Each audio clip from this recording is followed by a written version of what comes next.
نحمدہ و نصلی علی رسولہ الکریم اما بعد فاعوذ باللہ من الشیطان الرجیم بسم اللہ الرحمن الرحیم ان مثل عیسیٰ عند اللہ کمثل آدم خلقہ من تراب ثم قال له کن فیکون الی آخرہ آمنت باللہ صدق اللہ العظیم الصلاۃ والسلام علیک یا رسول اللہ وعلی آلک یا سیدی یا حبیب اللہ۔ معزز سامعین، آج کا ہمارا موضوع حضرت عیسیٰ علیہ السلام کے متعلق ان کے حواریوں کے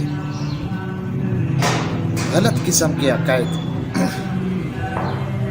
اس حوالے سے میں چند معروضات پیش کروں گا اور کوشش کروں گا کہ قرآن سے اس بات کو ہم ثابت کریں کہ عیسیٰ علیہ السلام اللہ کے بیٹے نہیں ہیں اور نہ ہی وہ خدا ہیں، اور نہ ہی انہیں سولی پہ چڑھایا گیا ہے، نہ ہی سولی پہ انہیں لٹکایا گیا ہے۔ اس حوالے سے چند معروضات پیش کروں گا۔ دعا ہے کہ خالق کائنات صحیح معنوں میں کچھ عرض کرنے کی توفیق عطا فرمائے۔ اللہ نے ارشاد فرمایا کہ ان مثل عیسیٰ عند اللہ کمثل آدم، کہ عیسیٰ علیہ السلام کی مثال تخلیق کے اندر آدم علیہ السلام کی مثال ہی ہے۔ جس طرح کہ اللہ نے آدم علیہ السلام کو پیدا کیا اپنے امر خاص کے ساتھ بغیر باپ کے، ایسے ہی اللہ نے عیسیٰ علیہ السلام کو بھی بغیر باپ کے پیدا کیا اپنے خاص امر کے ساتھ۔ یہ آیہ کریمہ کس وقت نازل ہوئی؟ جب ایک قافلہ حضور صلی اللہ تعالیٰ علیہ وسلم کی بارگاہ میں حاضر ہوا عیسائیوں کا، آپ علیہ السلام نے انہیں نصیحت فرمائی اور وہ لوگ جھگڑا کرنے لگے کہ عیسیٰ علیہ السلام اللہ کے بیٹے ہیں، آپ اللہ کے رسول ہیں، آپ ہمیں بتائیں کہ عیسیٰ علیہ السلام اللہ کے بیٹے ہیں۔ تو آپ نے فرمایا کہ اللہ کے بیٹے نہیں ہیں۔ انہوں نے اصرار کیا، بار بار اسی پہ وہ ڈٹ گئے کہ عیسیٰ علیہ السلام اللہ کے ہی بیٹے ہیں، وہ اس بات پر ڈٹ گئے۔ جب راستہ کوئی اور نہ ملا تو اللہ نے جبریل کو بھیجا۔ اس وقت یہ آیہ کریمہ نازل فرمائی کہ اے جبریل، جا حضور صلی اللہ تعالیٰ علیہ وسلم کو یہ خبر دے کہ ان مثل عیسیٰ عند اللہ کمثل آدم، عیسیٰ علیہ السلام کی مثال تخلیق کے اندر آدم علیہ السلام کی طرح ہے۔ جس طرح اللہ نے آدم علیہ السلام کو پیدا کیا، ایسے ہی عیسیٰ علیہ السلام کو بغیر باپ کے اس نے پیدا فرمایا اور اپنے امر خاص کے ساتھ پیدا فرمایا۔ من تراب ثم قال له کن فیکون الحق من ربک فلا تکن من الممترین، فرمایا کہ یہ تمہارے رب کی طرف سے حق ہے، فلا تکن من الممترین، تم اس حق سے کیوں کتراتے ہو، شرک کرتے ہو۔ اور آگے فرمایا کہ فمن حاجک، جب وہ کسی بات پر نہ آئے سوائے جھگڑنے کے، تو فرمایا کہ فمن حاجک فیہ من بعد ما جاءک من العلم، اور جو آدمی جھگڑا کرے بعد اس کے کہ جب اس کے پاس علم آ جائے، من بعد ما جاءک من العلم، فرمایا کہ اگر یہ آدمی اگر آپ سے جھگڑا کرتے ہیں تو انہیں ایک اور راستے کی طرف لاؤ۔ اللہ نے کیا راستہ اختیار کیا حضور صلی اللہ تعالیٰ علیہ وسلم کے لیے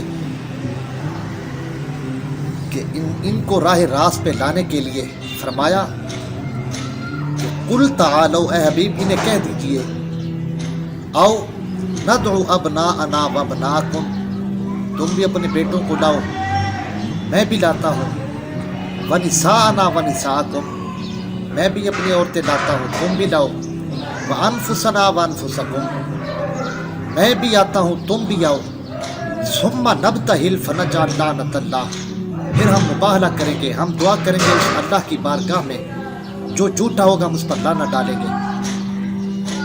انہوں نے کہا کہ یہ طریقہ ٹھیک ہے، ہمیں منظور ہے۔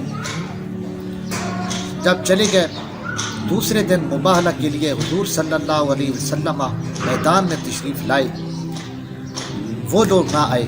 انہوں نے جب یہ ماجرا اپنے بڑے پادریوں کو بیان کیا تو انہوں نے کہا کہ آپ ان لوگوں سے کبھی مباہلہ نہ کرنا، ان کے مقابلے میں کبھی نہ آنا۔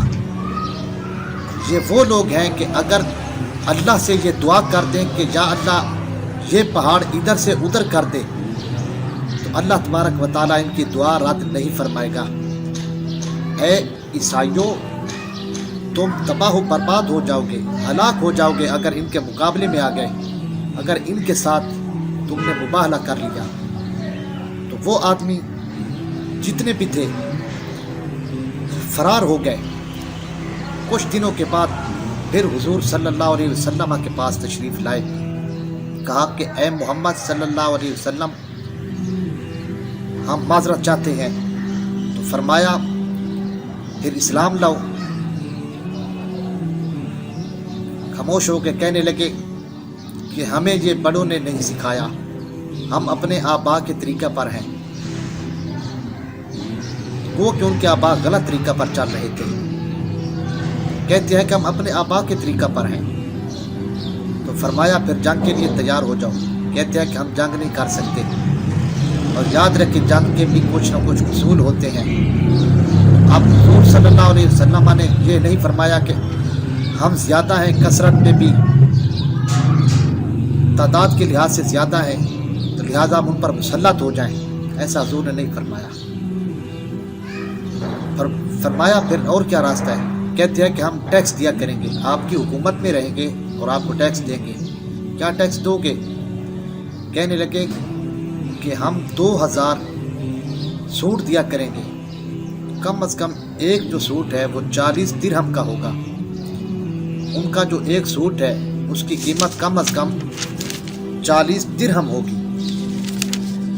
بعض مفسرین نے یہ بھی لکھا کہ کہنے لگے کہ ہم 30 گھوڑے دیں گے، 30 اونٹ دیں گے اور 30 زیرے دیں گے، 30 نیزے بھی شامل ہیں۔ تو اے نصرانیوں، خدا کا کچھ خوف کرو کہ عیسیٰ علیہ السلام اللہ کے بیٹے نہیں ہیں۔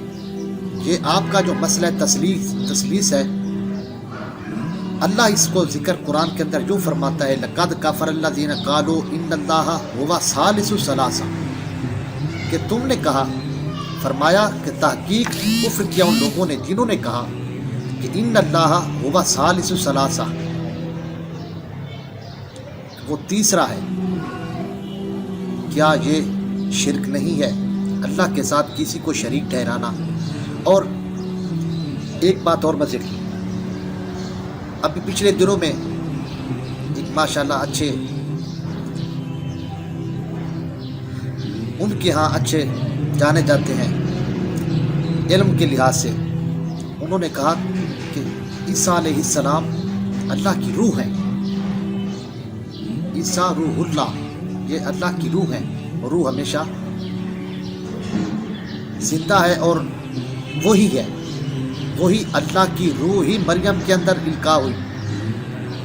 اے نادان، ایسی بات نہیں ہے۔ کس کی روح ہے؟ کہتا ہے وہ اللہ کی ہے۔ اب اس کے اندر ہمیں بحث کرنے کی ضرورت نہیں کہ یہ ہے کیا۔ فرمایا اللہ اس کو ذکر یوں فرماتا ہے قرآن کے اندر کہ یسألونک عن الروح، اے رسول لوگ آپ سے سوال کریں گے روح کے متعلق، تو آپ نے جواب انہیں کیا دینا؟ فرمایا قل الروح من امر ربی، کہ روح جو ہے یہ ایک امر ربی ہے، یہ اللہ ہی بہتر جانتا ہے اس کی حقیقت کیا ہے، یہ کیا ہے۔ کہنے لگے کہ یہ عیسیٰ علیہ السلام ہی وہ خدا ہیں۔ اب میں نے کہا کہ جب عیسیٰ علیہ السلام ہی خدا وہی خدا ہیں تو اب ایک خدا کو مریم علیہ السلام کے بطن سے پیدا ہونے کی ضرورت کیوں پیش ہے؟ اگر وہی خدا ہے، وہی خدا عیسیٰ علیہ السلام کے روپ میں ظاہر ہوا، عیسیٰ علیہ السلام خدا بن گئے، تو پھر جب اللہ تبارک و تعالیٰ نے جبریل امین کو حضرت مریم کے پاس بھیجا، اس وقت کیا خوشخبری دی؟ فرمایا یبشرکی بکلمۃ منہ اسمہ المسیح عیسیٰ ابن مریم،